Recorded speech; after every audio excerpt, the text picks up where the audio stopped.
দক্ষিণেশ্বর মন্দিরের বাইরের চত্বরটা কিন্তু পুরো আলোয় আলো সজ্জিত এবং তার সঙ্গে সঙ্গে একদম ভেতরের চত্বরটা একবার ছবিটা দেখিয়ে দিচ্ছি, যেখানে তুমি দেখতে পাচ্ছ যে একদম মূল যে মন্দির সেখানে কিন্তু ভক্তদের একদম এখনই লাইন পড়ে গেছে। যদিও সেই কালকের তুলনায় এই মুহূর্তে সেই ভক্তদের সংখ্যা কিছুটা হলেও তুলনামূলকভাবে কম, কিন্তু প্রত্যেকে কিন্তু অপেক্ষা করছেন মার পুজো দেওয়ার জন্য। এবং যেহেতু কাল বিশেষ দিন, কালী পুজো, এবং সকাল থেকেই কিন্তু একদম মন্দির প্রাঙ্গণ খুলে যাবে এবং তারপর কিন্তু ধাপে ধাপে সমস্ত পুজো হবে, বিশেষ পুজো হবে, সন্ধেবেলা সন্ধ্যা আরতি এবং যে কালী পুজো হবে এটা 10:30টার সময় শুরু হবে। সেটার কিন্তু আকর্ষণ সব সময় থাকে ভক্তগণের মধ্যে। এবং সেক্ষেত্রে আলো বলে রাখি যে আলোয় আলোয় সজ্জিত হয়েছে দক্ষিণেশ্বর মন্দির। দক্ষিণেশ্বর মন্দিরে ঢোকার সময় কিন্তু বাইরে যেমন বোঝাই যাচ্ছে যে শুভ দীপাবলি এবং দীপাবলির যে আলোচ্ছটা সেটা কিন্তু বাইরে একেবারে ছড়িয়ে পড়েছে। তার সঙ্গে সঙ্গে এটাও আর কিছুক্ষণ পর যেহেতু মন্দির প্রাঙ্গণ বন্ধ হয়ে যাবে তার আগেই কিন্তু ভক্তদের কিন্তু এখানে লাইন রয়েছে। তারা এখানে একে একে ধাপে ধাপে যাচ্ছেন, মন্দির প্রাঙ্গণে যাচ্ছেন, মূল মন্দিরের সামনে যাচ্ছেন এবং সেখানে পুজো দিচ্ছেন। এবং তার সঙ্গে বলে দিই, দক্ষিণেশ্বর মন্দিরের যে আলোকসজ্জা সেটা অবশ্যই প্রত্যেককে আকর্ষণ করে এবং কোথায় যেন যেটা তুমি বলছিলে যে অন্ধকার থেকে কোথাও আলোয় পৌঁছে দেওয়ার একটা যে বার্তা, একটা যে মনের একটা ধ্বনি, সেটা কিন্তু এখান থেকে দক্ষিণেশ্বর মন্দিরে আসলেই কিন্তু বোঝা যায়।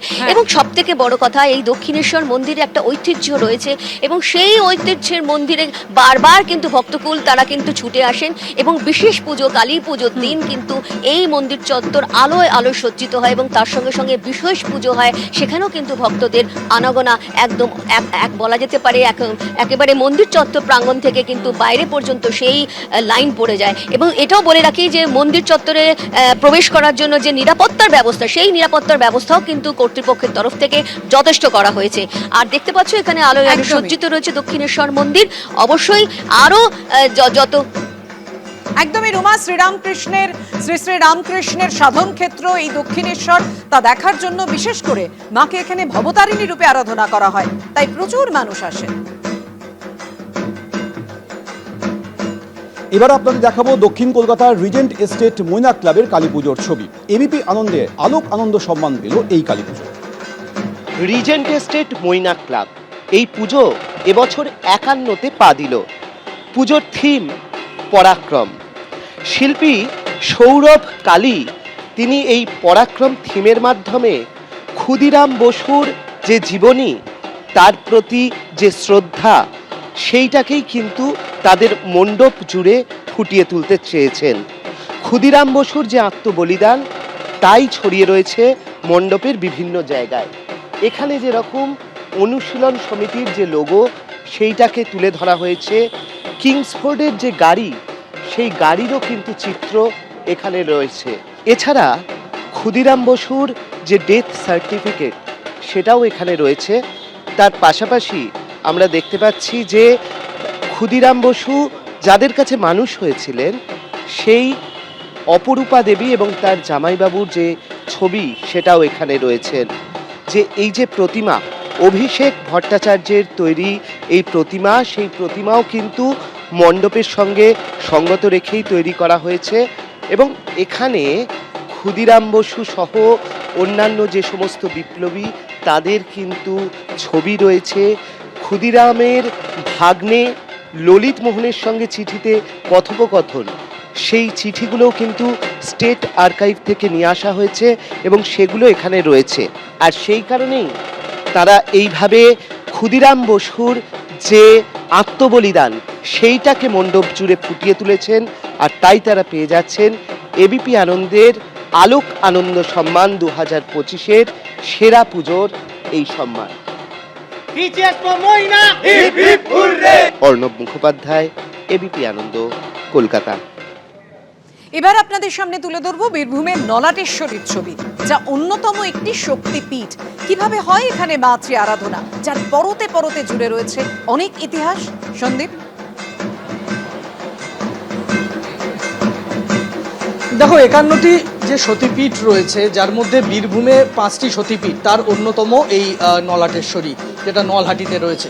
নলাটেশ্বরীর এই যে মন্দির, কথিত আছে যে যখন সতীর দেহ বিভিন্ন অংশে টুকরো টুকরো হয়ে বিভিন্ন দিকে ছড়িয়ে পড়েছিল, সেই সময় নলি অর্থাৎ কণ্ঠ সেটা এসে পড়েছিল এই নলহাটির এই অঞ্চলে, যেটা ব্রাহ্মণী নদীর খুব কাছে, এবং যে নলহাটিতে যে পাহাড় রয়েছে সেই পাহাড়ের পাদদেশে এসে পড়ে, এবং তারপরই কিন্তু কালের নিয়মে এখানে মন্দির গড়ে ওঠে এবং এখানে দেবী নলাটেশ্বরী রূপে পূজিতা হন। আমার সঙ্গে রয়েছেন এই মন্দিরের অন্যতম এক পুরোহিত।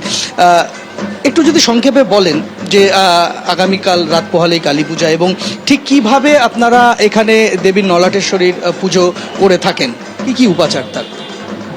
কালকে কালী পুজো সবাই জানেন, যেহেতু নিত্যদিনের মতো আমাদের কালকে যেমন 5টার সময় মাকে স্নান করানো হয়, স্নান করার পর বস্ত্র পরানো হয়, দিয়ে মঙ্গল আরতি হয়, যেটা 365 দিন হয়ে থাকে। 11টার সময় নারায়ণ শিলা পুজো করা হয়, আর মায়ের 1:30টার সময় যে অন্নের ভোগ, 365 দিন যে অন্নের ভোগ, সেটা 1:30টা দেওয়া হবে। আর যেহেতু কালকে কালী পুজো, ওই কারণে রাত্রিতে মায়ের কিন্তু আবার ভোগ হবে নতুন করে। নিশি পূজা শুরু হবে কখন?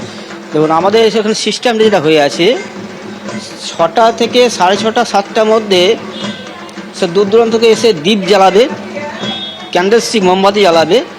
মানে এগুলো হচ্ছে অশুভ শক্তিকে দূর করার জন্যই এই দীপ ক্যান্ডেলস্টিক এগুলো জ্বালানো হয়। এটা যখন যত নিভিয়ে যাবে, তারপরে কিন্তু 9টার মধ্যে পুজোয় বসা যাবে।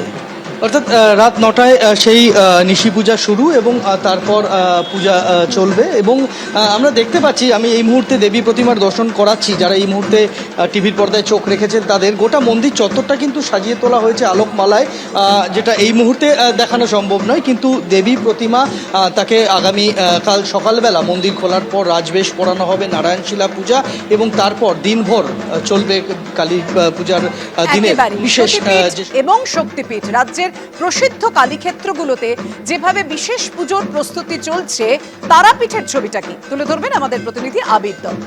আবির,